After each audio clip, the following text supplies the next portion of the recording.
বাপ রে, কি বৃষ্টি কি বৃষ্টি! এই বৃষ্টি যে কবে থামবে কে জানে।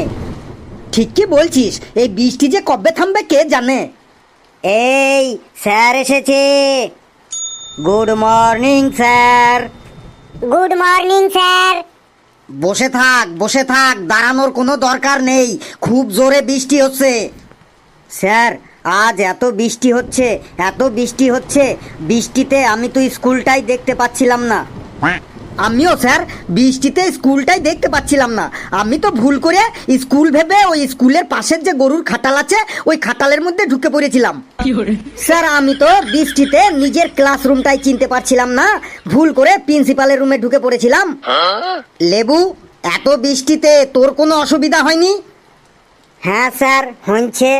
আমি তো বাড়ি থেকে বেরিয়ে রাস্তায় সবাইকে জিজ্ঞাসা করতে করতে স্কুলটাতে আসলাম। লেবু, একটু বাড়াবাড়ি বলে ফেললি না? স্যার, যেটো হয়েছে সেটাই বললাম। স্যার, আমি আমার অসুবিধার কথা বলবো? না থাক, আর কাউকে অসুবিধার কথা বলতে হবে না। এই বৃষ্টি দু একদিনের মধ্যেই কমে যাবে। এবার চুপচাপ বস তোরা, না হলে এমন পেদানি খাবি যে তোরা আর কেউ রাস্তা চিনে বাড়ি যেতে পারবি না। স্যার, একটা ভেরি ভেরি ইম্পর্ট্যান্ট কথা বলবো, আমার কথা শুনবেন? বল, তোর আবার কি কথা শুনি। স্যার, কয়েকদিনের জন্য স্কুলটা ছুটি দিয়ে দিন। আশেপাশে সব স্কুলে ছুটি পড়ে গেছে, বৃষ্টি কমলে আবার স্কুল ওপেন করবেন। ছুটি? আবার ছুটি কিসের? আমার কি ছুটির বাগান আছে যে তোরা যখন তখন ছুটি চাইবি আর আমি গাছ থেকে ছিঁড়ে ছিঁড়ে সবাইকে 5 কিলো 10 কিলো করে ছুটি দিয়ে দেব? স্যার, ছুটি যদি না দেন তাহলে আমাদের সবাইকে একটা করে রেনকোট দিন, যাতে আমরা রেনকোট পরে সবাই স্কুলে আসতে পারি। দাঁড়া ফেলু, আমি আমার বাগানে রেনকোটের গাছ লাগিয়েছি, গাছগুলিতে সবে রেনকোটের কুড়ি এসেছে। আগামী বছর পেয়ে যাবি সবাই একটা করে রেনকোট। স্যার, যদি ছুটিও না দেন, রেনকোটও না দেন, তাহলে আমাদের অন্তত একটা করে তিরপল মানে তাঁবু দেওয়ার ব্যবস্থা করুন, যাতে আমরা এই বৃষ্টিতে ওই তাঁবুটো গায়ে জড়াইয়ে স্কুলে আসতে পারি। হ্যাঁ স্যার, লেবু ঠিকই বলেছে, আমাদের সবাইকে একটা করে তাঁবু দেওয়ার ব্যবস্থা করুন। হ্যাঁ স্যার, তাঁবু দিন তাঁবু দিন। হ্যাঁ স্যার, তাঁবু দিন স্যার। ওই ওই ওই, চুপ, সবাই চুপ, না হলে কিন্তু আমি এখনই পেদানি শুরু করে দেব। না স্যার, পেদানি না দিয়ে তাঁবু দেওয়ার ব্যবস্থা করুন, না হলে বৃষ্টিতে ভিজলে আমার মাথাটা খুব টনটন করে আর আমার ফুল বডিটা ঝনঝন করে। স্যার, বল রামু, তোর আবার কি চাই? স্যার, এই নিন নোটিশ, প্রিন্সিপাল স্যার পাঠালো। ছুটির নোটিশ মনে হয়? তুই ঠিক কি বলেছিস, ছুটিরই নোটিশ মনে হচ্ছে। আমি তো আগেই বলেছিলাম ঠিক ছুটি দিয়ে দেবে। ধীরে রাধে সুস্থে খায়, দেরি হলেও অন্তত ছুটির নোটিশটা তো এলো। সবাই শান্ত হ, আর আমার কথাগুলো সবাই কান খাড়া করে শোন। হ্যাঁ স্যার, নোটিশটো তাড়াতাড়ি পড়ে শোনান।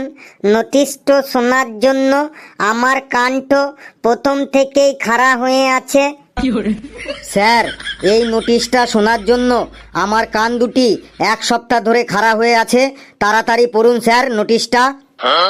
শোন, প্রিয় গুণধর ছাত্রছাত্রীরা, সবাইকে জানানো হচ্ছে যে নতুন বছরের ক্লাস শুরু হয়েছে 6 মাস হয়ে গেল, কিন্তু তোমরা এখনো তোমাদের স্কুল ফিস জমা করনি। তোমাদের কঠোরভাবে জানানো হচ্ছে যে আগামী 7 দিনের মধ্যে তোমরা তোমাদের স্কুল ফিস প্রিন্সিপাল অফিসে জমা করে দেবে।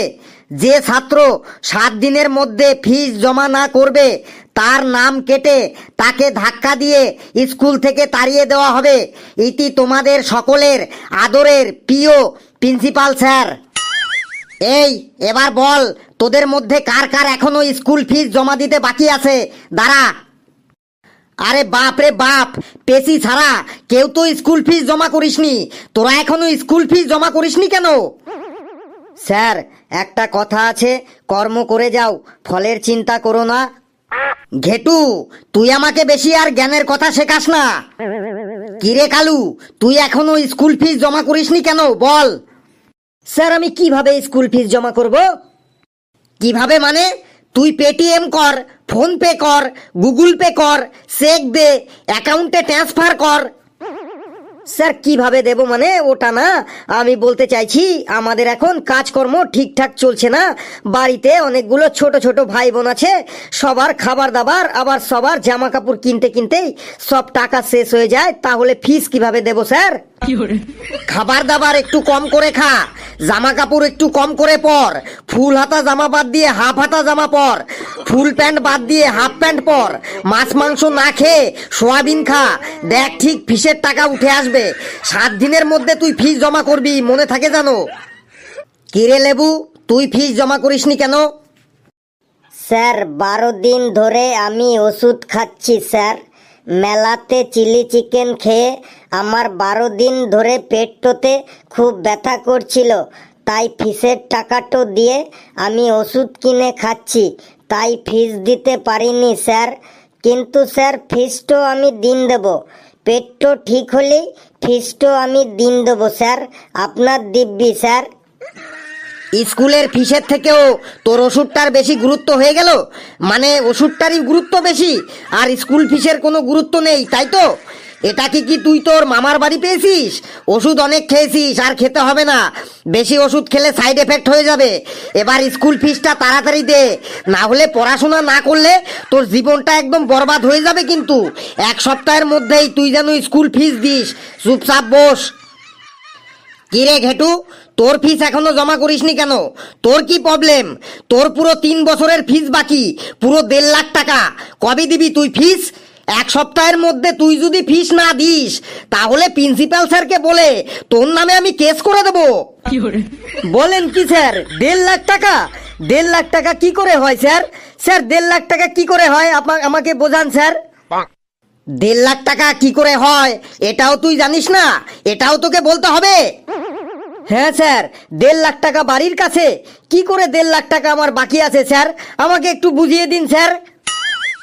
1.5 লাখ টাকা কি করে হয় শোন।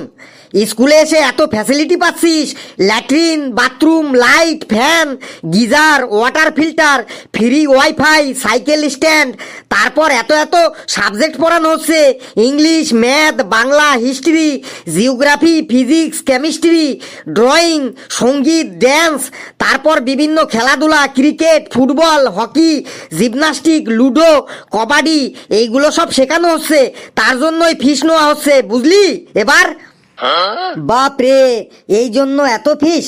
স্যার এক কাজ করুন, ওখান থেকে ল্যাট্রিনটা বাদ দিয়ে দিন, কারণ আমি বাড়ি থেকেই ল্যাট্রিন করে আসি। জলের খরচটাও বাদ দিন, আমি বাড়ি থেকে জলের বোতল নিয়ে আসি। সঙ্গীত, ড্যান্স আর ফ্রি ওয়াইফাইটাও বাদ দিন, কারণ আমি স্কুলে এসে কখনো কোনো দিন মোবাইলে রিল বানাইনি। আর খেলাধুলার কথা বলছেন, আমি তো স্কুলে এসে কোনো দিন খেলিইনি। আমি বাড়িতে একটা খেলাই খেলি, সেটা হলো লুকোচুরি। এই সব বাদ দিয়ে এবার বলুন আমার ফিস কত হলো? বাপরে বাপ, ফিসের কথা শুনে তুই পাগল হয়ে গেলি না তো? তুই বস, তোকে পরে দেখছি আমি ঘেটু। কি রে ফেলু, তোর ফিস কেন বাকি পড়ে আছে? তোর বাবাকে বলিসনি 1 বছর ধরে তোর ফিস বাকি পড়ে আছে? স্যার আমি বাবাকে ফিসের কথা বলেছি, আমি বলেছি ফিস দাও, না হলে রোজ স্যার আমাকে ফিস জমা করার জন্য চিল্লাচিল্লি করে। শুনে তোর বাবা কি বলে? স্যার বাবা বললে স্যাররা চিল্লাই তো ওনাদের চিল্লাতে দে, প্রথমে কিছুদিন চিল্লাবে, তারপরে চুপচাপ হয়ে যাবে, তারপর সব ভুলে যাবে। তুই কালকে তোর বাবাকে স্কুলে নিয়ে আসবি, চুপচাপ বস। স্যার একটা কথা বলবো। কি বলবি বল। স্যার ফিসটা একটু কম করা যাবে না? কেন ফিস কম করব কেন? স্যার আপনি তো অনেকদিন আগে একবার আমাদের বলেছিলেন যে ক্লাসে ভালো রচনা বলতে পারবে তার ফিসটা একটু কনসেশন করে দেওয়া হবে। হ্যাঁ স্যার, আপনি বলেছিলেন এটা। হ্যাঁ স্যার, এই কথাটাই আপনি বলেছিলেন বটে। হ্যাঁ আমি বলেছিলাম, কিন্তু তুই যা রচনা বলিস ওগুলো আবার রচনা হলো? উল্টো পাল্টা যা তোর মুখে আসে তাই তুই বলে দিস। না স্যার, ধরুন আপনি যে কোনো রচনা ধরুন, দেখুন একটু উল্টো পাল্টা বলবো না। বেশ,